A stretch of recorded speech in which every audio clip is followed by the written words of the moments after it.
Hello everybody, welcome back to another video on the ChaddyTheChump channel, and boxing is back finally.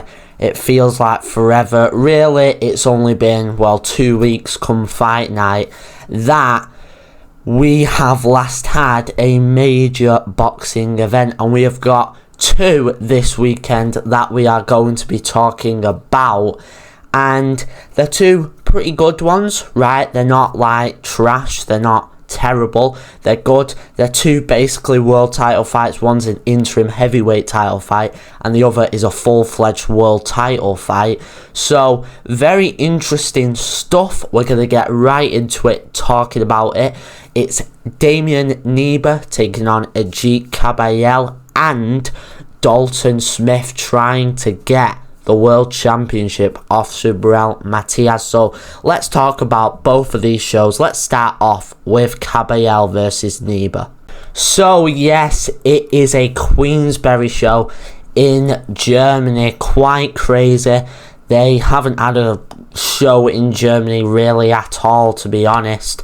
They might have ages and ages ago, but as of recent history, there hasn't been a show in Germany hosted by Queensberry. And, you know, there hasn't been major boxing in Germany for quite a while. But now that Kabayel has come up on the scene, we are finally getting a Germany show. And it's a big one, right? It's sold out, 13,000. It's sold out in like a week. Pretty insane, you know. I did expect it to sell out, but like that quick is pretty mad. Kabayel does have some sort of a fan base there, and he is of course defending the interim heavyweight title against David Knyba. I hope I'm pronouncing that right. It's an interesting fight, right? It isn't like the hugest of sort of step ups. In fact, I'd say it's a step down, right? His last fight was against Zhang. I'd say probably Zhang is a tougher opponent. We might get surprised, but I highly doubt that. I think Kabayel, you know, should run through this guy. And he is 17-0, Damien Knyba, but he has never really had a tough challenge like this. And, you know, many say maybe Kabayel should have fought a Harden, maybe in a Coley or, you know, a Sanchez, someone like that. But it's a nice sort of, you know, warm-up fight. He hasn't fought in 11 months, remember, so it's kind of a nice sort of warm-up fight. And then there are going to be big fights for Kabayel, especially with Usyk, of course, going to break up all these titles. He's already doing that. So, of course, you know, the interim WBC title is on the line, and it'd be a shock, wouldn't it, if Damien did win? But I don't think he will. But it's going to be a good show. There's a world title fight on the undercard as well. Herrera versus Nunes. So that was a pretty shocking one, because those aren't English fighters and they're on Queensberry show. And I think Queensberry are going to come more into different countries this year. I've already heard, you know, Itoma could be fighting in the US, which is pretty going to be pretty insane. It'd be very, very crazy if Queensberry themselves actually did a fight card in the US. I mean, Frank Warren probably does have friends up in the US, but, you know, Queensberry are usually sort of just set there to UK and Ireland. They also have an Ireland show.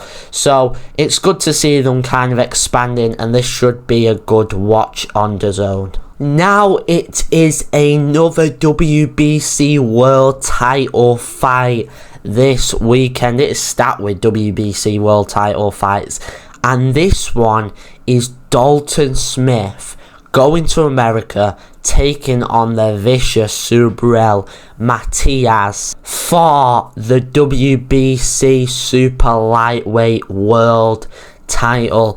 It is on the line, and it's, you know, it's been a bit controversial. You know, we're going to talk about some of the stuff building up to it, but in terms of an actual fight, it's a pretty good one, right? It's a bit, you know, unforeseen. You know, a UK fighter who isn't, you know, particularly massive, okay?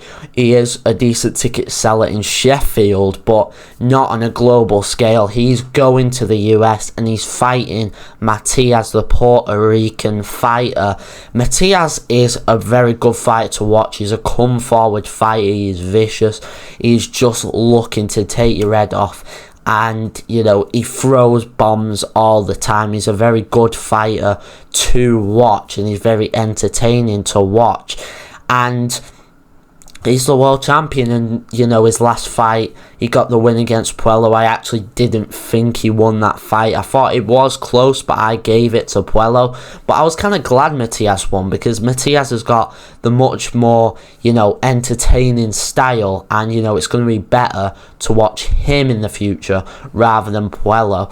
So, of course, he is going to be the favourite going into this fight, but Dalton Smith, he does have a chance. Of course, he hasn't fought the sort of level of fighters that Subriel Matias has fought, right? He's kind of fought, you know, sort of British level, European level fighters, Dalton Smith, whereas Matias, of course, is the world champion.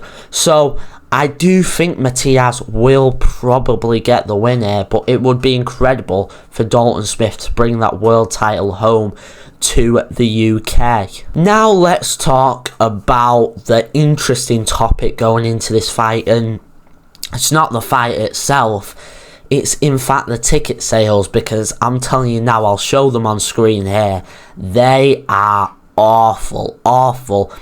Probably the worst ticket sales I've ever seen for a boxing fight of this magnitude. It's a world title fight, right? Whether you like it or not, it is. I mean, you know, Eddie, I really wish he got the fight. I really wish he did. I wish it came to Sheffield. How great would that be? Matias fighting in the UK against Dalton Smith. The crowd would be up for it. It would have been way better in the UK. Obviously, the Puerto Rican, or, you know, Matias's promotion got the fight. They decided they wanted the fight to take place in New York, in Barclays Center. Now, this is a big arena in New York, right? It's not the Madison Square Garden, but it's a big arena in New York. It holds 19,000, and even if they're doing the bottom half, that's probably, you know, 8 to 10,000 worth of tickets. So it's a big arena, and these guys aren't sellable enough to sell, you know, even sort of 5,000 tickets in the US, right? Dalton Smith, fair play to him, he's a UK fighter. He can sell tickets in Sheffield, not across the globe in New York.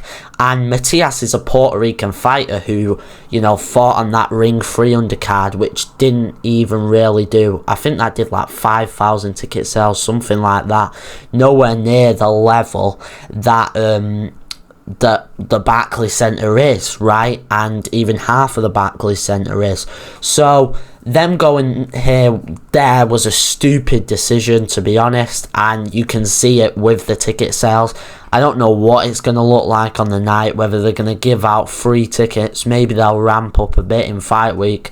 There hasn't really been any build up going towards this fight, so it's a bit disappointing. I'm a bit disappointed that Eddie Hearn didn't get the fight, because they could have done it next week in Sheffield and it would have been brilliant, to be honest.